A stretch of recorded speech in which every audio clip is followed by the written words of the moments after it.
He said I eat but don't help, while chewing steak I bought on a grill I paid for, on land titled in my name. The insult landed between two forkfuls of ribeye like a gavel. The late afternoon sun cut through the live oaks, casting long shadows across the deck I'd built with my own hands 3 summers ago. The air hung thick with cicada songs and barbecue smoke, but all I could hear was that phrase echoing in my skull: "You eat, but don't help."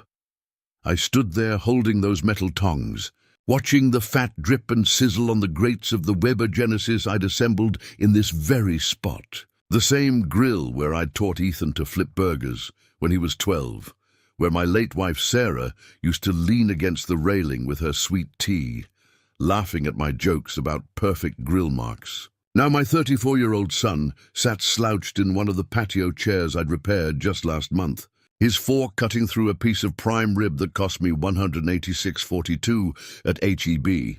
"Dad, seriously," he continued, not even looking up from his plate. "You live here. You eat the food, you use the utilities, but when's the last time you actually contributed anything meaningful?" Mara, my daughter-in-law, didn't even glance up from her phone, just kept scrolling through whatever social media rabbit hole had captured her attention, her manicured nails clicking against the screen. The same nails that had never touched a dish rag, never scrubbed a toilet, never paid a single bill in this house. Before we continue, please subscribe to the channel and tell us where you're listening from. The Ring doorbell camera blinked its little red light from the front porch, dutifully recording this moment for posterity, recording me standing there like some kind of unwanted house guest in the home I'd owned for 23 years. The home where Sarah and I had raised this boy, where we'd planned to grow old together before cancer took her 2 years ago. I thought about the property tax bill I'd paid in January 19,084 while they were off in Cabo celebrating Mara's birthday. I thought about the Austin Energy autopay that still hit my checking account every month, the one that kept their air conditioning humming through these brutal Texas summers. The bill that was probably running right now as we sat here in 72-degree comfort. "You know what, Ethan?" I said, setting the tongs down on the side table with more control than I felt. "You're absolutely right." He finally looked up, surprised by my calm tone. Maybe he'd expected me to argue, to defend myself, to list all the ways I'd been helping. The new water heater I'd installed in March, the roof patch I'd coordinated after that hailstorm, the groceries I'd been buying, the repairs I'd been making, the 1,000 quiet ways I'd been contributing to this household. But I didn't say any of that. Instead, I walked over to the sliding door and offered to fix the sticking track that had been driving everyone crazy for months. "Nah, don't worry about it," he said, waving me off like I was some door-to-door salesman. "We'll get someone to look at it eventually. Someone, not me. Someone they'd have to pay." I nodded and stepped inside, where the AC I'd been financing hit me like a wall of cool air. On the kitchen counter, crumpled next to the stack of mail, I spotted the latest Austin Energy bill. I smoothed it out and looked at the name in the upper left corner, David Martinez. My name, my bill, my responsibility. I pulled out my phone and took a photo of that bill, making sure the date was clear, May 27th, 2024. Then I folded it carefully and slipped it into my wallet, right behind my driver's license.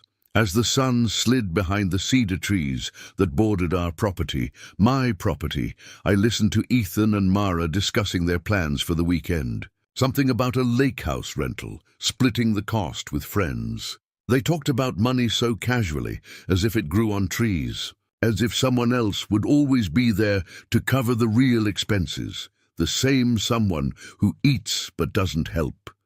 I excused myself early, claiming fatigue, and walked to my truck. But instead of driving anywhere, I just sat there in the driveway for a while, looking up at the house I'd called home for over 2 decades. The house where I'd carried Sarah over the threshold as a new bride, where we'd brought Ethan home from the hospital, where I'd held her hand during those final months, promising her I'd always take care of our boy. But what happens when taking care of someone means they stop taking care of themselves? What happens when help becomes entitlement, when gratitude turns into expectation? That night, after they'd gone to bed in the master bedroom that used to be mine and Sarah's, I drove to Bank of Texana and opened my safety deposit box. I pulled out the thick manila folder labeled Trust Documents and spread the papers across the small table in that sterile little room. There it was, in Sarah's precise handwriting from when we'd set this up: Revocable Living Trust of David and Sarah Martinez. She'd insisted on that word. Revocable. Life changes, honey, she'd said. We need to be able to adapt. I ran my finger along the clause she'd highlighted in yellow. The trustee reserves the right to sell, transfer, or otherwise dispose of trust property as deemed necessary for the benefit of the trust and its beneficiaries. Sarah always was the smart one. The house hummed with the AC I paid for, but I was the one shivering. May 28th through 31st became a blur of sleepless nights and careful calculations. I'd been relegated to the guest bedroom, the smallest room in the house, after Sarah passed. Just until we figure things out, Ethan had said. That was 2 years ago. The room still smelled faintly of Sarah's cedar sachets and the lavender dryer sheets she'd loved. Her quilt lay folded at the foot of the twin bed. The same quilt her grandmother had stitched by hand in 1943. I spread my receipts across that quilt like I was reading tea leaves, looking for answers in the numbers. HEB grocery receipts going back 12 months, $6,580 total. I'd kept every single one, not out of some obsessive need for control, but because Sarah had always said, track your spending, honey. Money tells stories. The story these receipts told was one of quiet generosity that had gone completely unnoticed. Organic milk at $5.49 a gallon because Mara was trying to be healthier. Prime rib for special occasions that seemed to happen every other weekend. Fresh seafood for their dinner parties, where I was somehow never invited to sit at the table I'd built from reclaimed oak. The utility bills painted an even starker picture. Austin Energy, Austin Water, Spectrum Internet, AT&T Cellular, all in my name, all auto-paying from my checking account. $14,312 over the past 2 years. Not a penny of contribution from the 2 people who used these services daily, who complained when the Wi-Fi was slow or the water pressure dropped. I pulled up Ethan's text messages on my old flip phone. He'd been pushing me toward one of those smartphones, claiming I needed to get with the times, but I liked the simplicity of this device. It kept a record of every conversation, every request, every gradual shift from son to landlord. Let yourself in only if we're home. March 15th, no more random repairs without asking first. April 3rd, Dad, we need boundaries. This is our space now. May 12th, you eat but don't help. May 27th, 6:18 p.m. That last one hit different. Sitting alone in my former guest room that had become my permanent exile. I scrolled back further, looking for the moment when everything changed. When had thank you, Dad, become about time? When had my help become an expectation instead of a gift? I found it in a text from January 31st. Roof guy says we need $9,900 to fix the storm damage. Can you handle it? Not could you help us figure this out?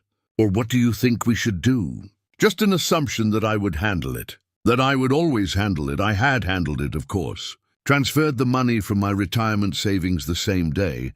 Coordinated with the contractors, supervised the work. The new shingles were still bright against the weathered ones, a testament to my continued investment in their comfort and security. But I was the one who doesn't help. On May 30th, I walked the property line in the dark, my fingers trailing along the cedar fence I'd stained twice since Sarah died. The first time because the Texas sun had bleached it gray. The second time because Mara mentioned it looked shabby compared to the neighbors. I'd spent 3 weekends in brutal August heat, brush in hand, making sure their home looked respectable. The irony wasn't lost on me, that I was now walking the perimeter like a prisoner checking the walls of his cell. This acre and a half had been my dream, Sarah's dream. We'd saved for 15 years to buy it, had watched Ethan take his first steps on the hardwood floors I'd refinished by hand. Now I was the intruder, the burden, the one who needed boundaries. That night, I tried my old key in the guest room door.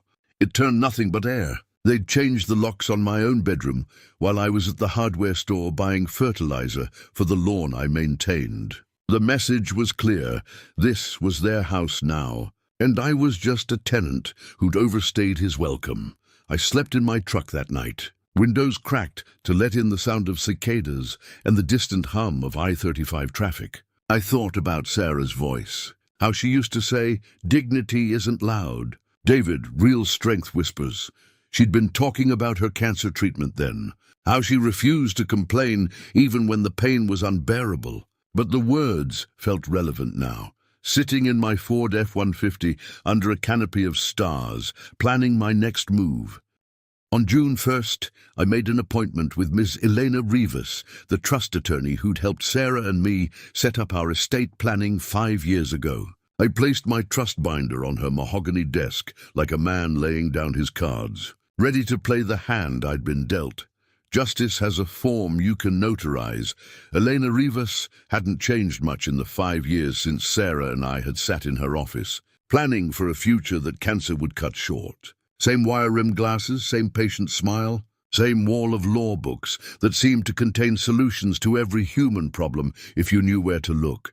"David," she said, opening my trust binder with the reverence of a surgeon examining x-rays. "I was so sorry to hear about Sarah. She was a remarkable woman." She was. And she was smart about this trust.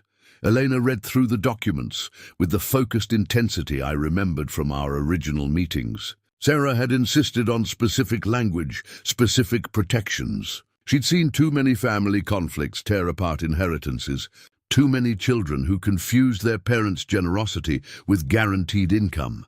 "You're the sole trustee," Elena confirmed, her finger tracing the relevant paragraphs. "The property is titled in the trust's name, with you having complete authority over its management and disposition. Ethan and Mara are—" She paused, checking another section. "Month-to-month occupants by your grace, not tenants under any formal lease agreement. So I can sell it?" "You can sell it. With proper notice, of course. Texas requires 30 days written notice for month-to-month occupancies." She looked up from the papers. "But David, are you sure this is the path you want to take? Family relationships are difficult to repair once they're broken." I told her about Memorial Day, about 2 years of gradual disrespect, of boundaries that kept shrinking my world smaller and smaller. About $20,000 in expenses I'd covered, while being told I didn't contribute anything meaningful. "I'm not trying to hurt them," I said. "I'm trying to help them understand what real responsibility looks like." Elena nodded slowly. "We'll do this by the book. Document everything. Your contributions, their responses, your attempts at communication. Save all text messages, emails, receipts. If they challenge this later, we want a clear paper trail showing you acted reasonably and lawfully." She pulled out a yellow legal pad and started making a list. "First, we need to establish the timeline. When do you want to initiate the sale process?" "Soon, but I want to do this quietly until the notice period." "Understood. I suggest we start with a tenant-occupied sale approach. List the property with full disclosure that it's currently occupied, with the sale contingent on either the occupants vacating after proper notice or the buyer accepting them as short-term tenants with a defined move-out date." I walked straight from Elena's office to Bank of Texana, where Ms. Carmen Delgado had been handling my accounts since Sarah and I opened our first joint checking in 1987. Carmen had congratulated us at our wedding, had processed the loan papers when we bought the house, had held my hand figuratively when I'd had to close Sarah's accounts after she passed. "David," she said, looking up from her computer screen, "how are you holding up?" "I'm ready to make some changes, Carmen. I need account statements showing all the auto pays for the house, utilities, taxes, insurance, everything. And I'd like to open a separate escrow account for any earnest money deposits." She didn't ask questions, just pulled up my records and started printing. The statements told their own story. Austin Energy, $287 average monthly. Austin Water, $156 average. Spectrum Internet, $18. Property insurance, $3,200 annual. Property taxes, $19,084 annual. A steady stream of money flowing out of my retirement savings to maintain a household where I was treated like an unwelcome guest. How far back do you need these? Carmen asked. 2 years should do it. That evening I called my neighbor Cal Brennan. Cal and I had been friends since he and his wife moved in next door 15 years ago.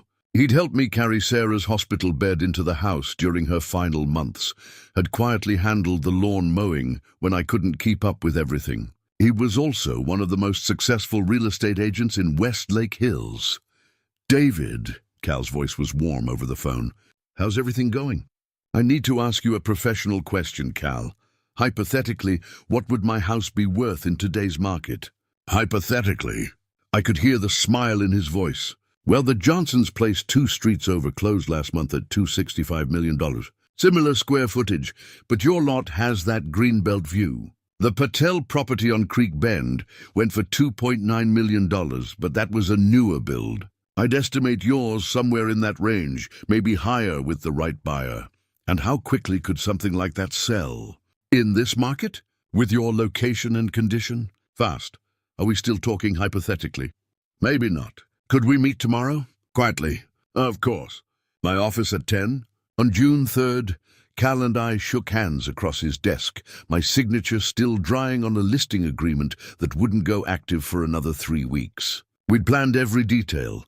Professional photos scheduled for June 12th, when Ethan and Mara would be at work.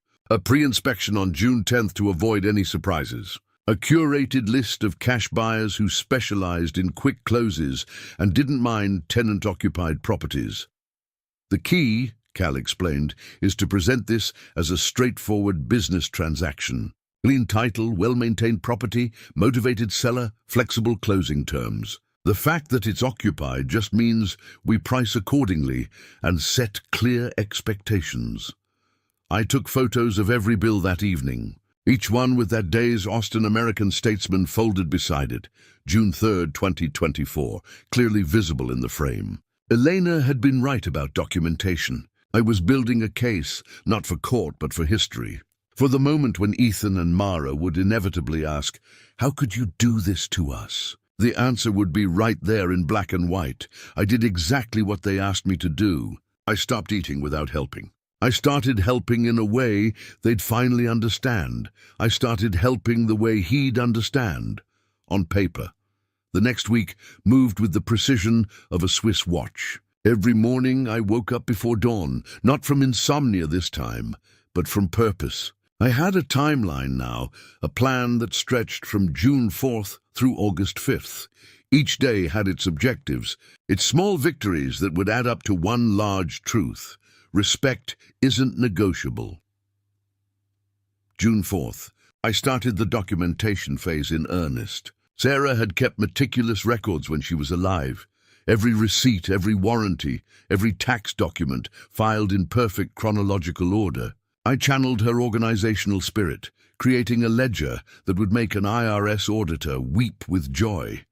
Grocery receipts, 6,480s over 12 months. I didn't just have the total.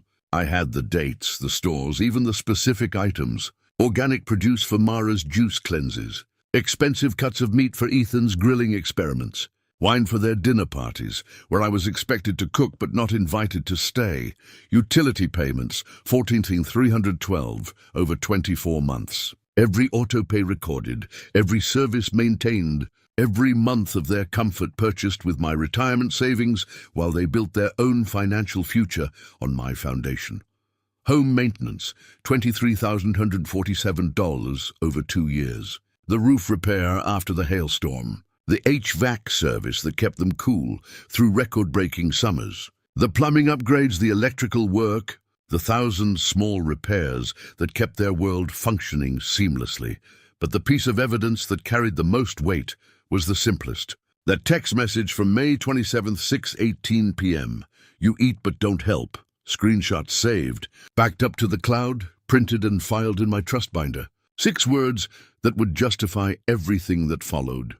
On June 8th, Cal and I finalized the listing strategy in his office. The photos were scheduled for June 12th, a Tuesday when both Ethan and Mara would be at their respective offices. I'd volunteer to run errands that morning, giving the photographer clear access to capture the house at its best.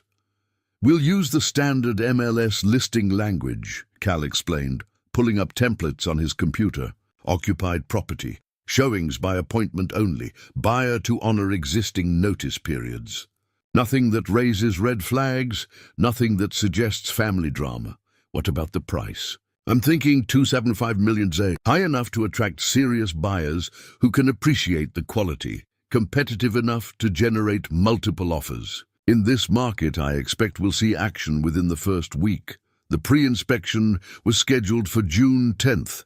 I coordinated it myself, walking through every room with the inspector like a proud homeowner preparing for sale, which of course I was. The inspector found exactly what I expected. A well-maintained property with minor cosmetic issues and one significant charm, that sticking sliding door that Ethan had refused to let me fix. "Nothing major," the inspector told me, checking boxes on his tablet. "UVAC system is recent, roof looks good, electrical is up to code. You might want to address that sliding door before closing, but otherwise, this place is solid." I thanked him and made a note in my phone. "Door fixed by closing, buyer won't inherit our problems." June 11th. I spent the evening creating a timeline that Elena had requested. Every interaction with Ethan and Mara over the past year, every request I'd made to contribute or help, every boundary they'd established that pushed me further toward the margins of my own home. The pattern was clear: gradual exclusion followed by blame for not being included. The morning of June 12th, I left early for what I told them was a doctor's appointment, followed by grocery shopping. Instead, I sat in the Starbucks on Bee Cave Road, watching my phone for updates from the photographer. "Beautiful property," came the text at 11:30 a.m. "Natural light is incredible. These greenbelt views are going to sell themselves." By noon, I had 47 professional photos in my email inbox. The house looked stunning. Sarah would have been proud. Every room staged with the furniture we'd chosen together. Every view captured to highlight the peaceful setting we'd fallen in love with 23 years ago. The photographer had even managed to make that sticking sliding door look charming, like a minor character quirk rather than a maintenance issue. That evening at dinner, Ethan mentioned seeing a car in the driveway that afternoon. "Photography crew," I said, passing the potatoes I'd made from scratch. "Insurance company wanted updated photos for the property valuation. It wasn't entirely a lie. The photos would certainly help establish property value." Mara looked up from her phone for the first time all meal.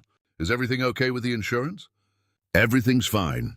Just routine updates every few years." She nodded and returned to her screen. Ethan asked if I could help him move a dresser this weekend, the first request for assistance he'd made in months. I said of course I'd be happy to help, because I would be, right up until the moment I couldn't anymore. On June 13th, Cal texted me the final listing details. "Ready to go live on June 24th.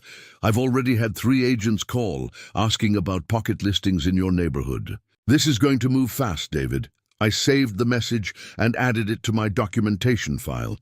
Everything by the book, everything legal, everything respectful of their rights as month-to-month occupants. Elena had been clear about that. They had rights, and I would honor them completely. But they also had responsibilities, and it was time they learned what those felt like.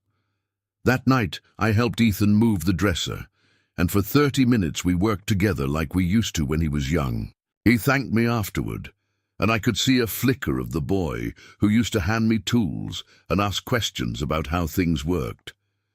"Dad," he said, as we stood in his bedroom doorway, "I know we haven't always. I mean, things have been tense since Mom died." "I know, son. We're all still figuring out how to do this." He nodded and seemed like he wanted to say more, but Mara called from downstairs about some show they were watching. The moment passed, and he headed for the stairs. I stayed in the doorway for a while, looking at the dresser we'd just moved together. In 2 weeks, I'd be mailing them certified letters. In 6 weeks, we'd be sitting in a closing office. In 8 weeks, they'd be living somewhere else. But for tonight, I was still just Dad, still helping however I could. You can't gaslight a ledger. June 13th through 24th became a masterclass in quiet preparation. Every day I maintained the routine. Morning coffee, newspaper, small talk about their plans, while methodically orchestrating the largest real estate transaction of my life. It felt like living in two realities simultaneously, the surface world, where I was still the helpful father-in-law, and the shadow world, where I was a man taking back his dignity, one document at a time. Cal had been right about the market interest. By June 17th, we had 3 serious inquiries from investors who specialized in quick-close transactions. These weren't house flippers or developers. They were wealthy individuals looking for prime Austin real estate who understood that occupied properties could be excellent opportunities. With the right approach, the Kowalski Group is particularly interested. Cal told me during our coffee meeting at Mozart's on Lake Austin. Cash buyers, no financing contingencies, and they're comfortable with the tenant situation. They've done this before with estate sales and family transitions. I like the sound of that. Estate sale. That's exactly what this was, in a way. The estate of my former self. The version of me who had confused generosity with weakness, who had mistaken being needed for being valued.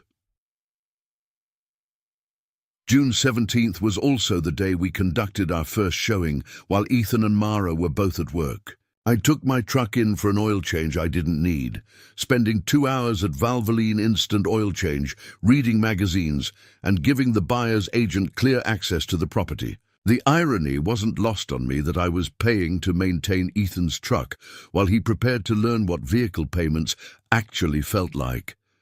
The inspection report came back June 18th, cleaner than I'd hoped. Property shows excellent maintenance and care, the summary noted. Minor cosmetic updates recommended, but no significant repairs required. The sticking sliding door rated barely a mention. Minor adjustment needed for smooth operation. Something any competent handyman could address in 30 minutes, which brought me to June 20th, the day that would change everything. I spent the morning at FedEx office, printing and preparing documents with the attention to detail of a surgeon. Elena had provided template language for the 30-day notices, but I'd personalized them slightly, adding context that would make the situation clear without being cruel. Dear Ethan and Mara, the letters began, as month-to-month occupants of the property located at address, you are hereby given 30 days written notice that your occupancy will be terminated on July 20th, 2024.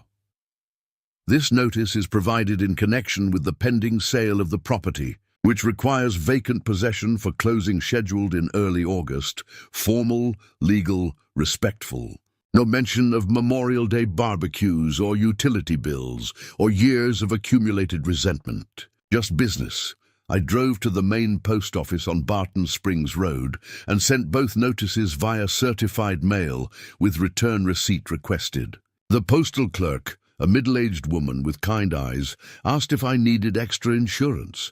No, ma'am, I said, watching her apply the certified mail stickers. The contents aren't valuable in dollars, but they're priceless in terms of truth. She stamped both envelopes at 10:12 a.m. and handed me the receipts. 2 small pieces of paper that represented the beginning of the end. The listing went active on June 24th at 8 a.m.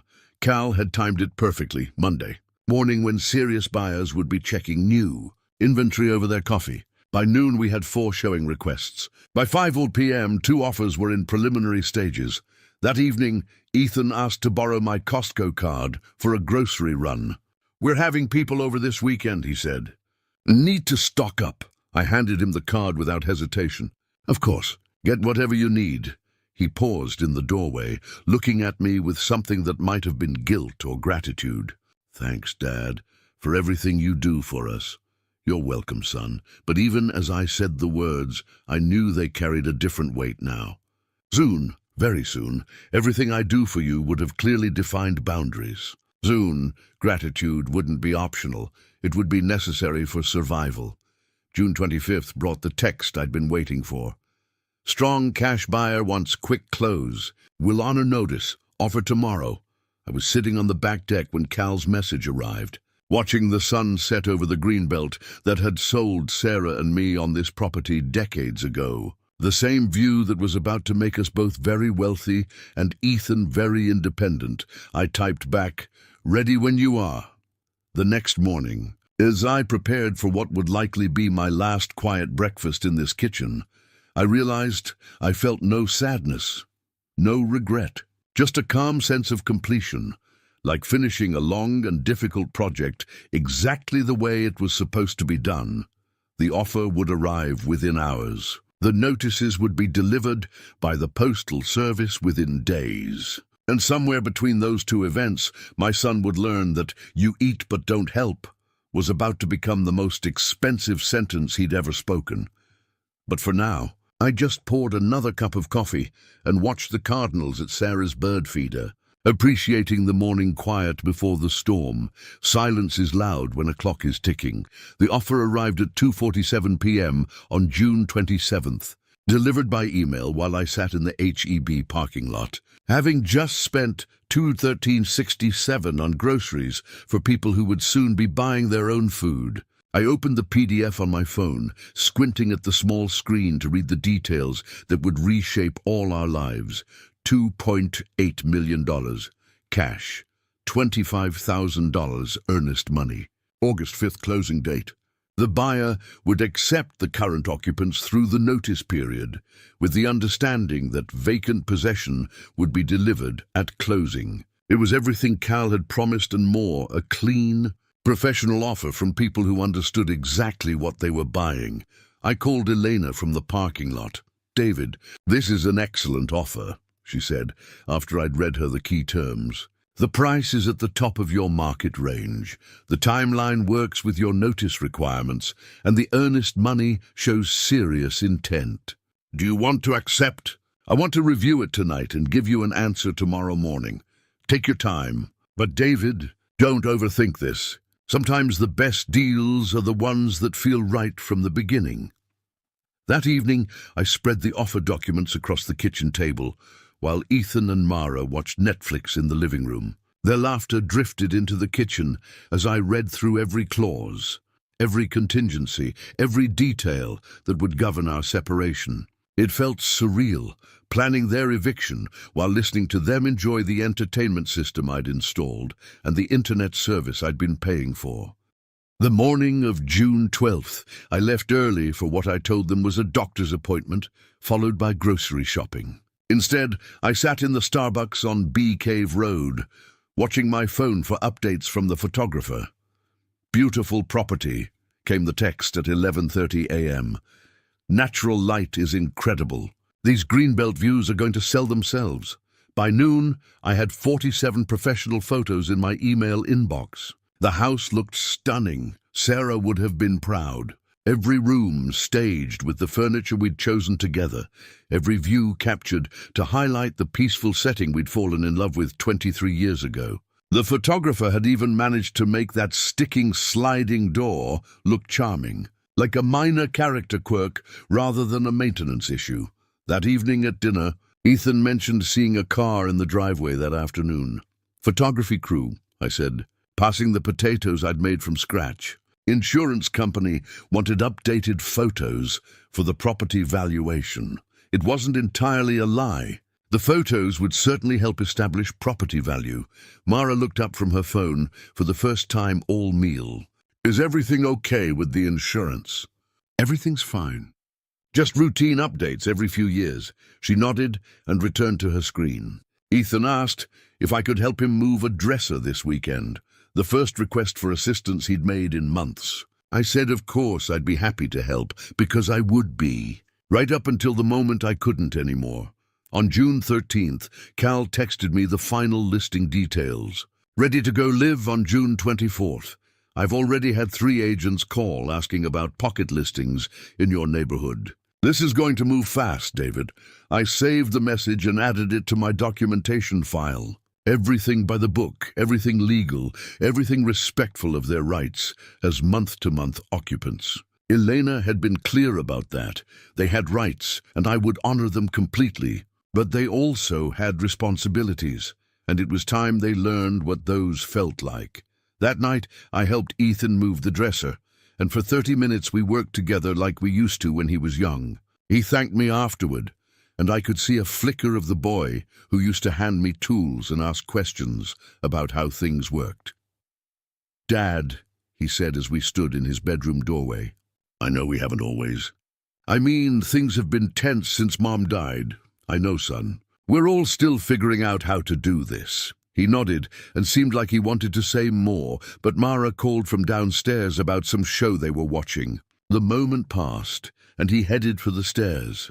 I stayed in the doorway for a while, looking at the dresser we'd just moved together. In 2 weeks, I'd be mailing them certified letters. In 6 weeks, we'd be sitting in a closing office. In 8 weeks, they'd be living somewhere else. But for tonight, I was still just Dad, still helping however I could. You can't gaslight a ledger. June 13th through 24th became a masterclass in quiet preparation. Every day, I maintained the routine, morning coffee, newspaper, small talk about their plans, while methodically orchestrating the largest real estate transaction of my life. It felt like living in 2 realities simultaneously. The surface world, where I was still the helpful father-in-law, and the shadow world, where I was a man taking back his dignity 1 document at a time. Cal had been right about the market interest. By June 17th, we had 3 serious inquiries from investors who specialized in quick-close transactions. These weren't house flippers or developers. They were wealthy individuals looking for prime Austin real estate who understood that occupied properties could be excellent opportunities. With the right approach, the Kowalski Group is particularly interested. Cal told me during our coffee meeting at Mozart's on Lake Austin. Cash buyers, no financing contingencies, and they're comfortable with the tenant situation. They've done this before with estate sales and family transitions. I like the sound of that. Estate sale. That's exactly what this was in a way. The estate of my former self, the version of me who had confused generosity with weakness, who had mistaken being needed for being valued.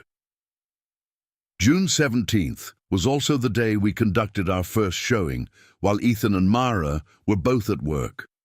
I took my truck in for an oil change I didn't need, spending 2 hours at Valvoline Instant Oil Change, reading magazines and giving the buyer's agent clear access to the property.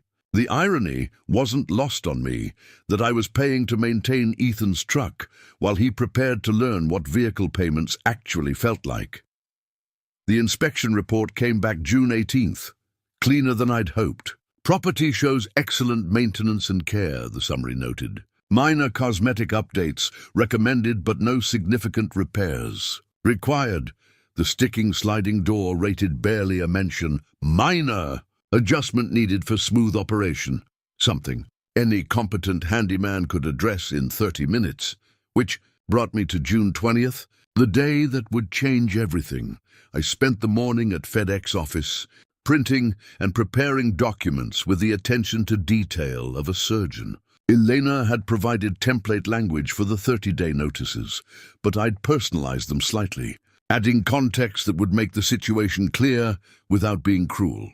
"Dear Ethan and Mara," the letters began, "as month-to-month occupants of the property located at address, you are hereby given 30 days written notice that your occupancy will be terminated on July 20th, 2024. This notice is provided in connection with the pending sale of the property, which requires vacant possession for closing scheduled in early August. Formal, legal, respectful. No mention of Memorial Day barbecues or utility bills or years of accumulated resentment. Just business." I drove to the main post office on Barton Springs Road and sent both notices via certified mail with return receipt requested. The postal clerk, a middle-aged woman with kind eyes, asked if I needed extra insurance. "No, ma'am," I said, watching her apply the certified mail stickers. "The contents aren't valuable in dollars, but they're priceless in terms of truth." She stamped both envelopes at 10:12 a.m. and handed me the receipts. Two small pieces of paper that represented the beginning of the end. The listing went active on June 24th at 8 a.m. Cal had timed it perfectly. Monday morning, when serious buyers would be checking new inventory over their coffee. By noon, we had 4 showing requests. By 5:30 p.m., 2 offers were in preliminary stages. That evening, Ethan asked to borrow my Costco card for a grocery run. "We're having people over this weekend," he said. "Need to stock up." I handed him the card without hesitation. "Of course. Get whatever you need." He paused in the doorway, looking at me with something that might have been guilt or gratitude. "Thanks, Dad, for everything you do for us."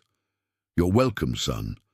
But even as I said the words, I knew they carried a different weight now. Soon, very soon, everything I do for you would have clearly defined boundaries. Soon, gratitude wouldn't be optional. It would be necessary for survival. June 25th brought the text I'd been waiting for. "Strong cash buyer wants quick close. Will honor notice. Offer tomorrow." I was sitting on the back deck when Cal's message arrived, watching the sun set over the green belt that had sold Sarah and me on this property decades ago. The same view that was about to make us both very wealthy and Ethan very independent. I typed back, "Ready when you are." The next morning, as I prepared for what would likely be my last quiet breakfast in this kitchen, I realized I felt no sadness, no regret, just a calm sense of completion, like finishing a long and difficult project exactly the way it was supposed to be done. Mara wandered into the kitchen around 9 p.m., looking for her phone charger. "Working late?" she asked, glancing at the papers spread across the table. "Just reviewing some financial documents." Planning ahead, she nodded absently and plugged her phone into the charger I'd bought and installed in the kitchen island. "That's smart." "Ethan and I have been talking about getting more serious about budgeting too. Maybe we should all sit down together sometime and compare notes." I looked up at her. This young woman who'd lived in my house for 3 years without contributing a single dollar to its upkeep, who was now talking about budgeting while her phone charged on my electricity. That's a great idea. Mara, we should definitely do that soon. Very soon, in fact. Within 30 days, she'd have all the budgeting practice she could handle. June 28th, I signed the offer acceptance at Elena's office. Her notary stamp came down on the signature page with the finality of a judge's gavel. $25,000 earnest money would be deposited by end of business. The inspection period would run through July 9th. Closing was set for August 5th at 10 a.m. "How are you feeling?" Elena asked as she gathered the signed documents. "Like, I'm about to find out who my son really is." The earnest money. Receipt arrived in my email at 4:23 p.m. Bank of Texana had received the wire transfer and deposited it into the escrow account Carmen had set up. $25,000 sitting in an account with my name on it, representing more money than Ethan and Mara had ever contributed to household expenses in their entire time living with me. That night at dinner, Ethan seemed different, restless. He kept checking his phone and looking toward the front windows as if expecting someone. "Everything okay?" I asked. "Yeah, just, have you noticed more cars on our street lately?" "Feels like there's been more traffic." I hadn't noticed because I'd been orchestrating it. Showing appointments, inspection visits, buyer drive-bys. Our quiet cul-de-sac had indeed seen more activity in the past week. "Probably just summer," I said. "People driving around looking at neighborhoods." "Maybe." He put his phone down and actually looked at me across the table. "Dad, I've been thinking about what I said on Memorial Day. I was having a bad day and I took it out on you. That wasn't fair." My fork stopped halfway to my mouth. This was the conversation I'd imagined having. The apology that might have changed everything if it had come 3 weeks earlier. But the earnest money was already deposited, the notices were already in the mail, and the timeline was already set in motion. I appreciate that, son. I mean it. You do help. Maybe not in ways that are always obvious, but you do help. Mara looked up from her plate, seeming to sense the gravity of the moment. "We both appreciate you, David. I hope you know that." I set my fork down and looked at these two people who were about to learn the difference between appreciation and action, between saying thank you and meaning it. I know you do, and I want you to know that everything I've done because I love you both. We love you too, Dad. The certified mail receipts were waiting in my mailbox the next morning. Both letters delivered and signed for on June 29th. Ethan's signature at 10:23 a.m., Mara's at 2:15 p.m. By now, they would have read the notices. By now, they would understand that their father hadn't just accepted their definition of help. He'd redefined it entirely. I folded the receipts and placed them in my trust binder, next to Sarah's photo and the property deed. Everything documented, everything legal, everything irreversible. The inspection was scheduled for July the 1st. The appraisal would follow on July 2nd. The buyer's financing was cash, so no loan contingencies to worry about. The timeline was tight but manageable, assuming everyone behaved like adults, assuming a lot of things that might not be safe to assume anymore. On June 30th, I treated myself to lunch at Threadgill's, sitting alone at a corner table and eating chicken fried steak while reviewing my phone for any messages from Ethan or Mara. Nothing yet. Maybe they hadn't read the notices carefully. Maybe they thought it was some kind of mistake or misunderstanding. Or maybe they were planning their response very carefully. Either way, I was ready. The earnest money was deposited, the contracts were signed, and the law was on my side. I'd learned something important over the past month. When you stop asking for respect and start requiring it, people suddenly pay very close attention to your words. Tomorrow, the inspection. Tomorrow, they'd have to face the reality that their free ride was ending, and their real education was about to begin. I paid my check with cash and drove home to a house that wouldn't be home much longer, ready for whatever came next. The closing room smelled like dry coffee and victory. July the 2nd, 10 a.m. sharp. First American Title Company, their downtown office with floor-to-ceiling windows overlooking Lady Bird Lake. I'd arrived 15 minutes early, carrying my trust binder and wearing the same navy suit I'd worn to Sarah's funeral. This felt like another ending, another beginning, another moment that would divide my life into before and after. Cal was already there, reviewing documents with the efficiency of a man who'd closed hundreds of deals. Elena sat beside him, her reading glasses perched on her nose as she reviewed the final contract terms. The buyer's agent, a sharp woman named Jennifer Walsh, had spread her own paperwork across the polished conference table like a general planning a campaign. "David," Jennifer said as I took my seat, "I want you to know my clients are thrilled with this property. The inspection yesterday went smoothly, just minor items that won't affect the sale." "I'm glad to hear that." The notary, a quiet man named Robert, was organizing his stamps and seals with military precision. Everything felt choreographed, professional, inevitable. This was happening. After 31 days of planning, documentation, and careful execution, I was about to sell the house my son thought he lived in for free. My phone buzzed. A text from Ethan. "Dad, can you pick up propane for the grill? We're having people over tonight." I slid the phone face down on the table and focused on Elena as she began reading through the settlement statement. Every line item was accounted for. Purchase price, $2,800,000. Earnest money credit, $25,000. Real estate commission, $84,000. Title insurance, $3,200. Various fees and adjustments that would leave me with $2,742,800. After all costs, more money than I'd ever imagined. When Sarah and I bought this house for $127,000 in 2001, the buyer would like to confirm the occupancy situation, Jennifer said, checking her notes. "You provided proper 30-day notice to the current occupants." Elena opened my documentation file. Notice was served via certified mail on June 20th. Received by both occupants on June 29th. The 30-day period expires July 29th, well before the August 5th closing date. And they understand they need to vacate? I thought about Ethan's text asking for propane. about their plans to have people over tonight, about how completely they seem to have misunderstood what those certified letters meant. They've been properly notified according to Texas law. Elena answered diplomatically. The buyer's option period had ended July 9th, with no requests for repairs beyond that sticking sliding door, which I'd already arranged to have fixed.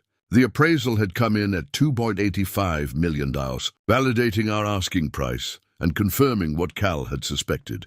This property was worth every penny we were asking. "Mr. Martinez," Robert the notary said, "I'll need to see your driver's license and have you initial each page of the contract." I pulled out my wallet, the same leather wallet that held the photo of that first Austin Energy bill from Memorial Day. As I handed over my license, I thought about how much had changed in just over a month. How a single sentence, "You eat but don't help," had triggered this cascade of legal documents and financial transactions. My phone buzzed again. Another text from Ethan. "Also, Mara's parents are coming to visit next weekend.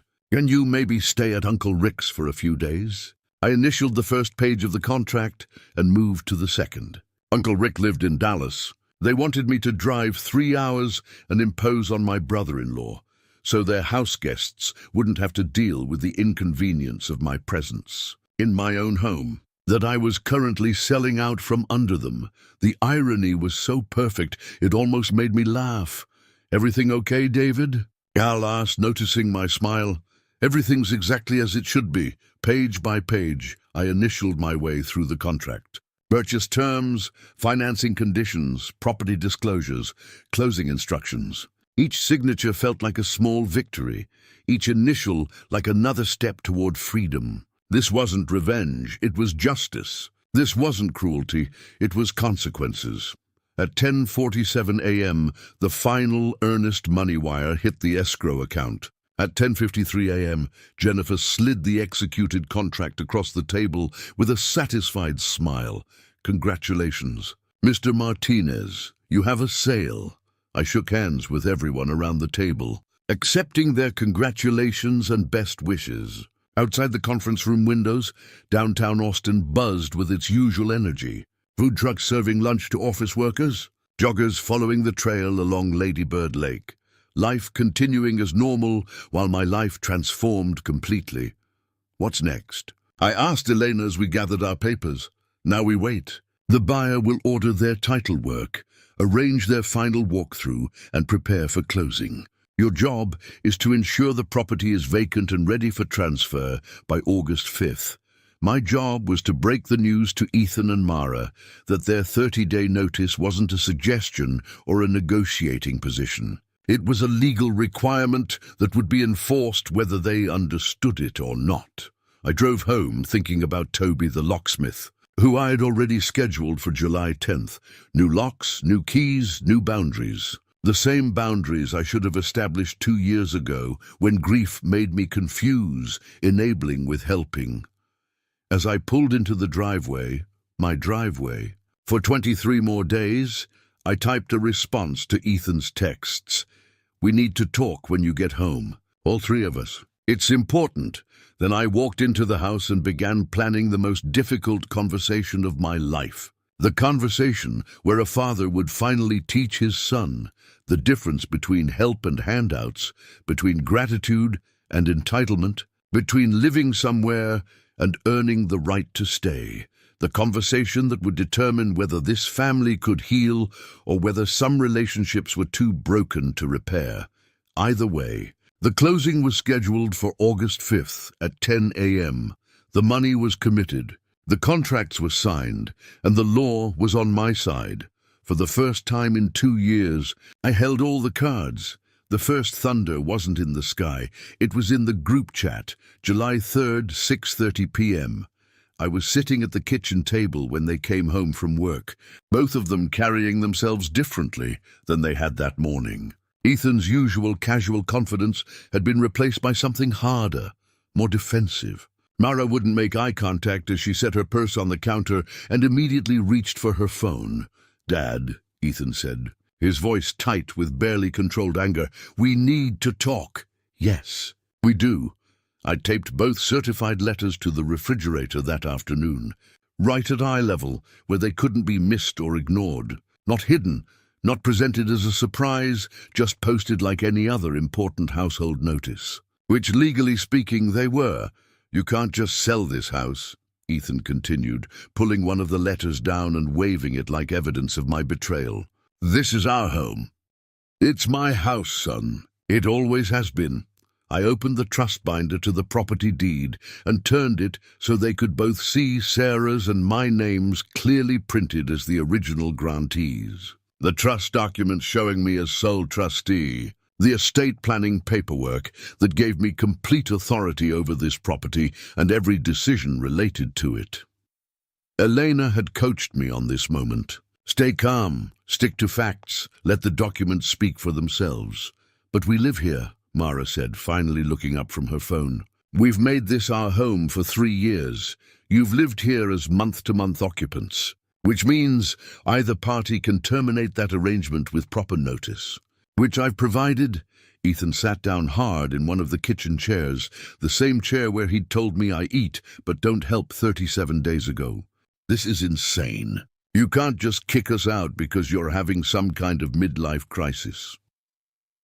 I reached for my documentation folder and pulled out the grocery receipts, the utility bills, the repair invoices. 2 years' worth of evidence that told a story he apparently didn't want to hear. $6,480 in groceries over the past year, I said, spreading the receipts across the table.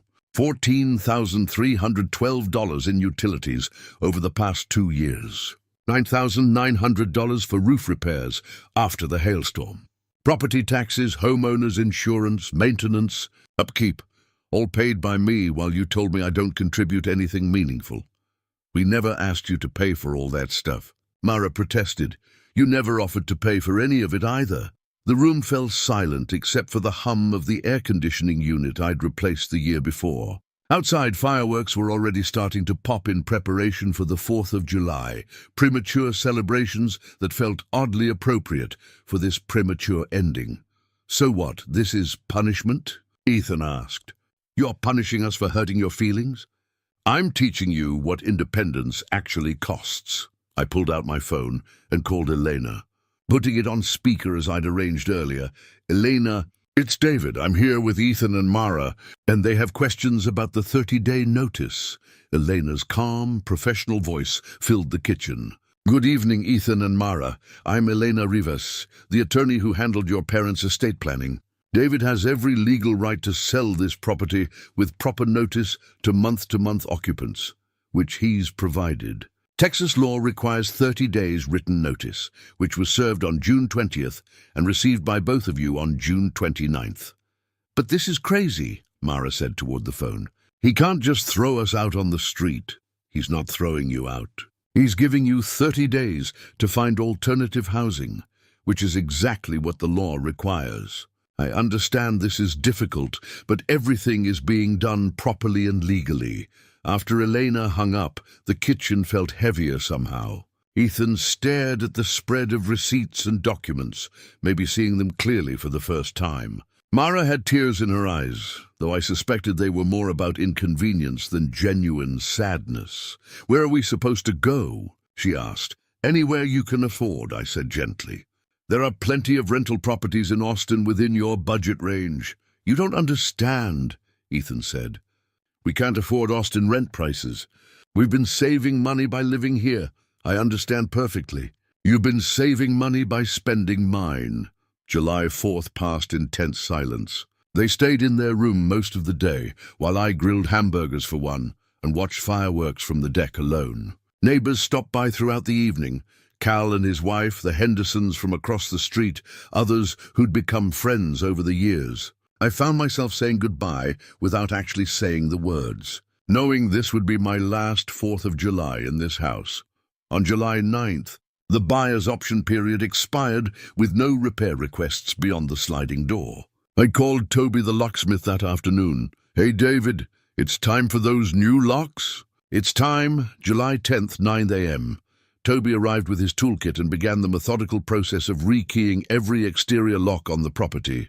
Elena had been specific about this, as month-to-month occupants, Ethan and Mara, were entitled to access during their notice period. But I had the right to control that access as the property owner. I'll give them one key each, I told Toby as he worked on the front door deadbolt. The master key goes in my bank safety deposit box. Understood. What about the garage door opener? They can keep the remotes until they move. After that, I'll change the code. Ethan and Mara watched this process from the kitchen window, their faces registering the reality that their father had moved from threat to action. The locks that had kept me out of my own guest bedroom were now being replaced by locks I controlled completely. When Toby finished, I handed them each a new key in a labeled envelope. These are good through July 29th, I said. After that, the new owners will be taking possession. Dad, Ethan said quietly, please don't do this. We can work something out. We can start paying rent, help with utilities, whatever you want. For just a moment, I wavered. This was my son, the boy I'd taught to ride a bike and throw a baseball. The young man I'd walked across the stage at his college graduation. Part of me wanted to tear up the sale contract and find a way back to the family we used to be. But then I remembered Memorial Day. I remembered 2 years of gradual exclusion, of being made to feel like a burden in my own home, of watching my generosity transform into entitlement. The house is sold, son. Closing is August 5th. This conversation should have happened on May 27th, not July 10th. That evening, Mara's group chat started buzzing with activity. I could hear her on the phone in their bedroom, her voice rising and falling as she explained their situation to friends and family. By bedtime, my phone had 3 missed calls from relatives I hadn't heard from in months, all suddenly concerned about family dynamics they'd ignored for years. I didn't return the calls. There was nothing left to discuss. The contracts were signed, the earnest money was deposited, and the calendar was running down to August 5th, whether they accepted it or not. 26 days until closing. 26 days until they learned what you eat but don't help actually costs in the real world. Justice isn't a shout. It's a wire confirmation. July 13th through August 5th, blurred together like time-lapse photography. 23 days that felt simultaneously endless and instant, each one bringing us closer to the inevitable conclusion of this strange chapter in our family's story. They fought me every step of the way, but it was the kind of fighting that proved they'd never understood the battle they were in. Ethan posted on social media about ungrateful parents who don't understand sacrifice. Mara started a GoFundMe page titled Family Emergency, Facing Unexpected Homelessness. They reached out to relatives, church members, anyone who might pressure me to reconsider. I posted nothing, said nothing, just continued the daily routine of managing a property sale while living with people who were actively trying to sabotage it. Cal walked me through the closing disclosure on July 15th. Every line item accounted for with the precision of a NASA-launched checklist. After real estate commissions, title fees, transfer taxes, and various closing costs, the net proceeds would be $2,742,800. More money than Sarah and I had ever dreamed of when we bought this house 23 years ago. How does it feel? Cal asked as we reviewed the final numbers.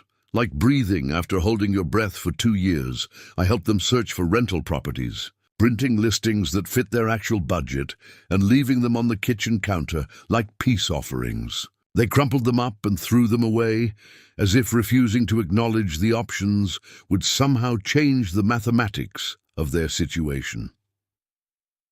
On July 20th, their official move-out deadline passed without action. Elena had prepared an eviction notice, but the sale contract allowed occupancy through August 5th if necessary. The buyers understood they might need to take possession with a day or two of overlap while final move-out occurred. "Are you sure about this, David?" Elena asked during one of our final consultations. "There's still time to reverse course if you want to try mediation or family counseling, I'm sure." They've had 44 days to demonstrate that they understand the problem. Instead, they've spent 44 days trying to convince everyone else that I'm the problem. August 2nd brought the final buyer walkthrough. Jennifer Walsh and her clients toured every room, while Ethan and Mara sat in the living room like hostile witnesses at their own trial. The buyers were gracious, professional, understanding about the awkward circumstances. Beautiful property, the husband told me as we stood on the deck overlooking the greenbelt. We can see why you've loved living here. It's been a good home. I hope it will be for you too. That evening, Ethan tried one last approach. He found me in the garage, organizing tools I'd accumulated over 2 decades of home ownership. Dad, I need you to know something. When I said you eat but don't help, I was wrong. I was angry about work, stressed about money, and I took it out on you. I'm sorry. I set down the wrench I'd been holding and really looked at my son. He was 34 years old, but in that moment, he looked like the scared little boy who used to crawl into bed with Sarah and me during thunderstorms. I accept your apology, Ethan, but apologies don't change consequences. They just make the consequences more educational. You'll regret this, he said, his brief vulnerability hardening back into anger. When you're sitting alone in some apartment, you'll regret throwing away your family for money. I thought about Sarah's voice. The way she used to remind me that boundaries were love with a spine. That sometimes the most loving thing you could do was let people experience the natural results of their choices. Maybe I will regret it, but you'll learn from it, and maybe that's more important than my comfort. August 5th, 9:30 a.m. The same closing room where I'd signed the sale contract, but this time filled with different energy. Final energy. Completion energy. The wire instructions were prepared, the deed was ready for transfer, and the keys to my former life were arranged neatly on the conference table. Carmen from Bank of Texana was there to witness the wire transfer, her familiar smile providing comfort in this surreal moment. Elena had brought a final folder of documents, copies of everything for my records, proof of this methodical conclusion to a 2-year lesson in respect. Mr. Martinez, Robert the notary said, this is the warranty deed transferring the property to the buyers. Your signature here makes it official. I sign my name with the same steady hand that had signed Sarah's DNR papers, that had signed Ethan's college loan documents, that had signed thousands of checks to keep this family afloat. But this signature felt different. This signature set me free. At 10:06 a.m., the wire confirmation printed $2,748 deposited into my Bank of Texana account. Jennifer handed me a copy with a smile. Congratulations, David. How does it feel to be a millionaire? It feels like justice. I shook hands with the buyers, wished them happiness in their new home, and walked out of that conference room into a completely different life. No sheriffs, no drama, no family screaming match. Just a legal transaction between adults who understood the value of property and the cost of respect. I drove straight to my new apartment near Zilka Park, a 1-bedroom place I'd leased quietly 3 weeks earlier. Small but comfortable, with a view of the greenbelt and monthly rent I could afford from investment returns alone. A place where every key fit, every bill had my name on it, and every decision was mine to make. That afternoon, I unpacked my toolbox first, hung Sarah's quilt, made coffee in a kitchen that would never run out of anything I didn't put there myself. For the first time in 2 years, I cooked dinner for exactly 1 person and felt completely satisfied with the portions. The silence was golden. I walked through a door that finally locked from the inside, my inside. August 6th through 8th, 3 days that felt like emerging from underwater, like waking up from a dream where I'd forgotten who I was and remembered just in time. My new apartment smelled like fresh paint and possibility, every corner free from the accumulated resentment that had poisoned the air in my former home. I spread my final ledger across the small dining table, adding up not just the money, but the mathematics of respect. $14,312 in utilities over 2 years, $6,480 in groceries over 1 year, $9,900 for roof repairs I'd funded from retirement savings, $2,740 to the $800 from the sale, Numbers that told a story about the difference between being used and being useful. The earnest money, 25,000, had become just one line item in a larger lesson about what happens when gratitude becomes optional and boundaries become necessary. I wrote Ethan a letter that night, sitting at my new kitchen table with Sarah's fountain pen. Not the angry letter I might have written in May, not the vindictive letter that June might have produced, but the measured words of a father who'd finally remembered how to be a man. Son, I began, I want you to understand why I did what I did. Not because I stopped loving you, but because I loved you enough to let you learn what independence actually costs. For 2 years, I watched you confuse my generosity with weakness, my help with obligation. I enabled that confusion by never requiring gratitude, never establishing boundaries, never insisting on mutual respect. I enclosed a check for 3 months' rent assistance, not as a gift, but as a bridge to self-sufficiency. I also included a budget worksheet that Carmen at the bank had helped me prepare, showing realistic Austin rent prices, utility costs, and household expenses for 2 working adults. This isn't punishment, I continued in the letter. This is education. You'll learn to budget utilities because you'll pay them yourself. You'll appreciate grocery money because it will come from your own paychecks. You'll value maintenance and repairs because you'll either do them yourself or hire people with your own funds. I ended the letter with the most important thing I'd learned through this entire process. If you want help in the future, ask like a man, not like a child. Ask with a plan, not with an assumption. Ask with gratitude, not with entitlement. The door is always open for that conversation. I sealed the letter in a certified mail envelope, the same method I'd used for the 30-day notices. Paper that tells the truth without raising its voice. August 8th, I drove to the post office and sent the letter to their new address on Menchaca Road, a 2-bedroom apartment they'd found at the last minute, 40 minutes from downtown, with rent that would consume most of their combined income. The kind of place young couples live when they're building something together instead of living off someone else's foundation. That evening, I called my brother Rick in Dallas.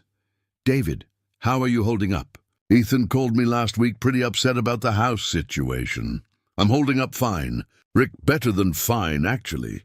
He made it sound like you'd lost your mind, selling the house out from under them. Maybe I found my mind instead of losing it. I told Rick the whole story from Memorial Day through the closing. He listened without interrupting, the way Sarah used to listen when I needed to work through a problem out loud. Jesus, David. I had no idea things had gotten that bad. They didn't get bad overnight. They got bad one small compromise at a time, one boundary violation after another, until I woke up one day and realized I'd become a tenant in my own life. Do you think they'll come around? Understand what you were trying to teach them? I looked out my apartment window at the Zilker Greenbelt, where families were setting up for evening picnics and couples were walking dogs. Normal people living normal lives with normal boundaries and mutual respect. I hope so, Rick. But even if they don't, I'll be okay. For the first time in 2 years, I'll be okay. August 9th, I took Sarah's photo out of my truss binder and set it on the mantel of my new home. She was smiling in that picture, the way she smiled when she was proud of me for doing something difficult but necessary. We did it, honey, I said to that photo. We taught him what you always said boundaries were, love with a spine. That night I slept 10 hours straight, the deepest sleep I'd had since Sarah died. No footsteps overhead, no conversations I wasn't invited to join, no utility bills auto-paying from my account for services I couldn't control. Just peace. Finally, blessed peace. The apology didn't come in words, it came in receipts, August 15th. My phone buzzed with a text from Ethan. After 10 days of silence, I expected anger or another attempt at guilt manipulation. Instead, I got a photo of a lease agreement with their signatures at the bottom and the first month's rent receipt stapled to the corner. First month paid on time, the text read. Mara and I did it together. I stared at that image for a long time. It was such a small thing, paying rent like millions of adults do every month. But for them, it represented something revolutionary. The first time in their adult lives, they'd been fully responsible for their own shelter. I texted back, "Proud of you." August 18th brought another photo. Mara, standing next to a dining room set they'd bought at a thrift store and refinished themselves. The table was scratched oak, the chairs mismatched, but painted a cheerful yellow. It looked like something young people would own, something they were building together instead of inheriting. "Found this at Estate Sales Plus," Mara's text explained. "Spent the weekend sanding and painting. Feels good to make something ours." I forwarded the photo to Rick with a note. "Progress. August 22nd, Ethan asked if I wanted to meet for lunch. Not at the house. Their house was 40 minutes away and I wasn't invited anyway. At Magnolia Cafe on Lake Austin, neutral territory where we could sit across from each other like adults instead of landlord and tenant." He looked different when he walked in. Thinner maybe, but more solid somehow.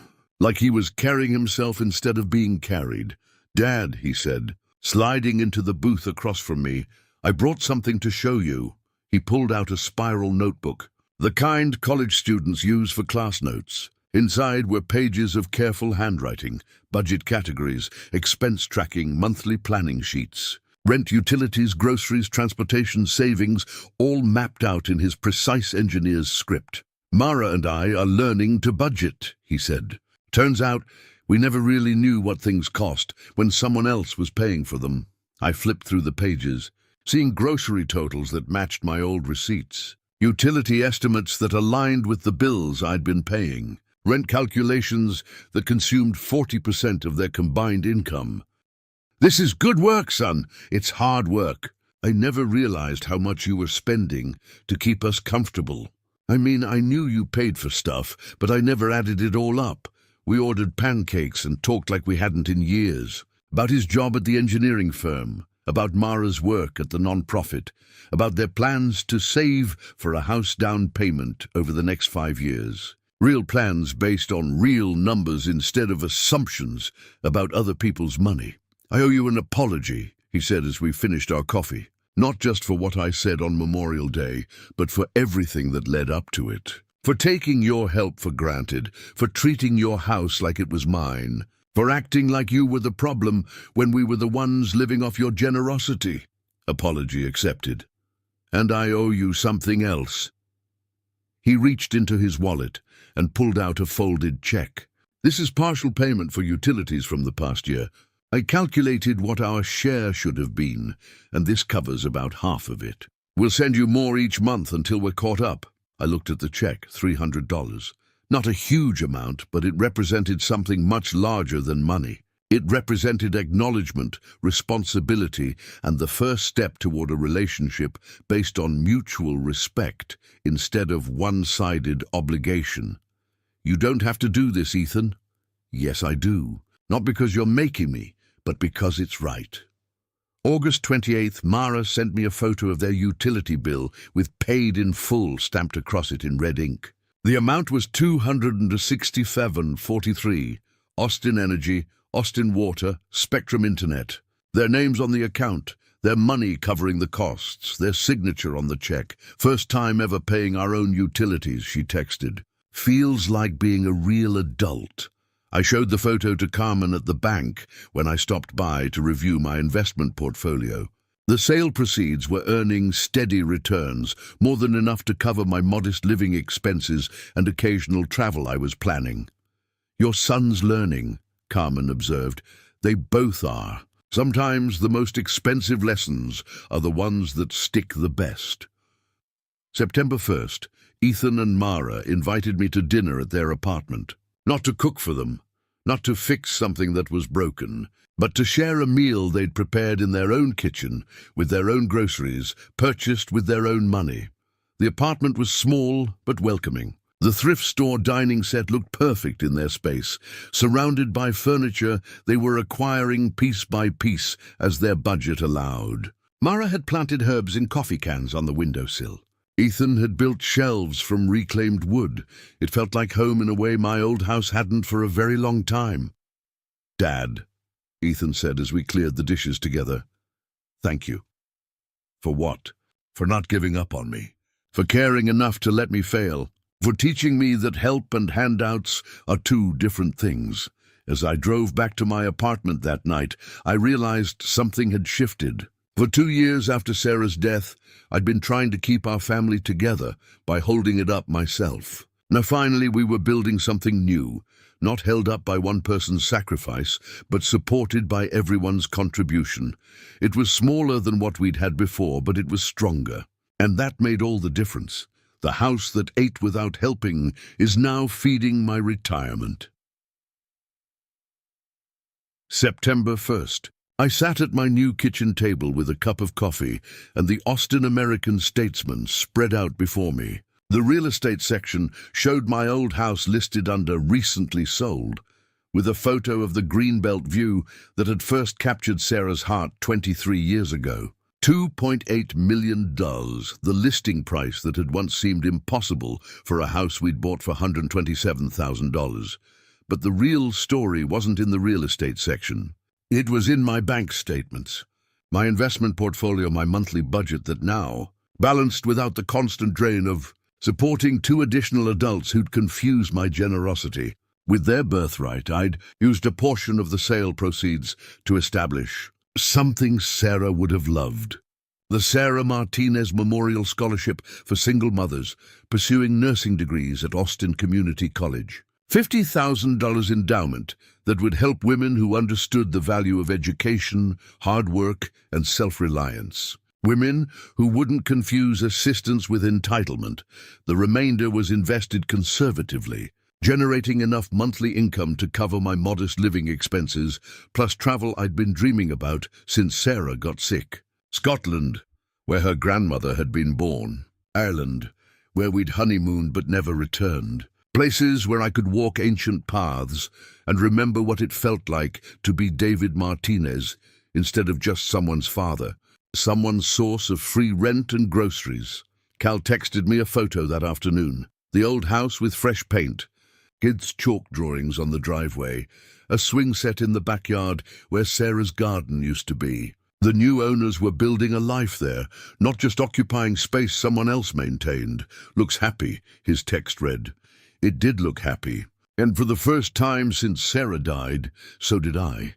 September 15th. Ethan called with news that felt like vindication.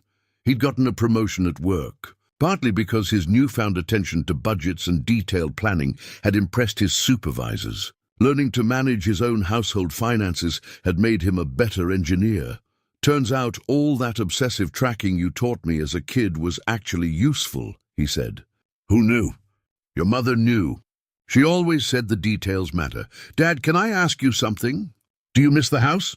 I looked around my apartment, at Sarah's quilt draped over the couch, at her photo on the mantel, at the tools organized neatly in my closet, because I finally had space for everything I owned. I miss the house Sarah and I built together. I don't miss the house where I became invisible. I'm sorry we made you feel invisible. You didn't make me feel anything, son. I chose to feel invisible because I thought keeping peace was more important than keeping respect. I was wrong about that. October 3rd, 3 months after the closing, I decided to record this story, not for revenge or vindication, but for the thousands of parents who might be reading their own obituaries in their children's entitlement, who might be wondering when help became obligation, when gratitude became optional, when boundaries became cruelty. I set up my phone on the kitchen table, opened the window to let in the sound of cicadas, and started talking. He said, "I eat but don't help while chewing steak I bought on a grill I paid for, on land titled in my name." Before we continue, please subscribe to the channel and tell us where you're listening from, because if you're listening to this story, chances are you recognize yourself in it somewhere. Maybe you're the parent who's been confusing generosity with weakness. Maybe you're the adult child who's been confusing help with entitlement. Maybe you're somewhere in between, trying to find the balance between love and boundaries. Here's what I learned. Boundaries aren't walls meant to keep people out. They're foundations meant to keep relationships strong. When you remove consequences from choices, you remove the education from experience. When you provide everything someone needs without requiring anything they can give, you rob them of the satisfaction of earning their own way. My son learned to budget not because I taught him spreadsheet formulas, but because Austin Energy started sending him bills. He learned to value home maintenance, not because I explained the importance of upkeep, but because he started paying rent to landlords who expected him to handle minor repairs himself. He learned gratitude, not because I demanded it, but because he finally understood what he'd been taking for granted. The house is gone, but the family is stronger. The money is invested, but the relationship is restored. The silence is broken, but the respect is rebuilt. And if anyone ever asks me whether quiet counts as help, I'll just show them the ledger. You didn't lose me, son. You gave me away, and I finally took myself back.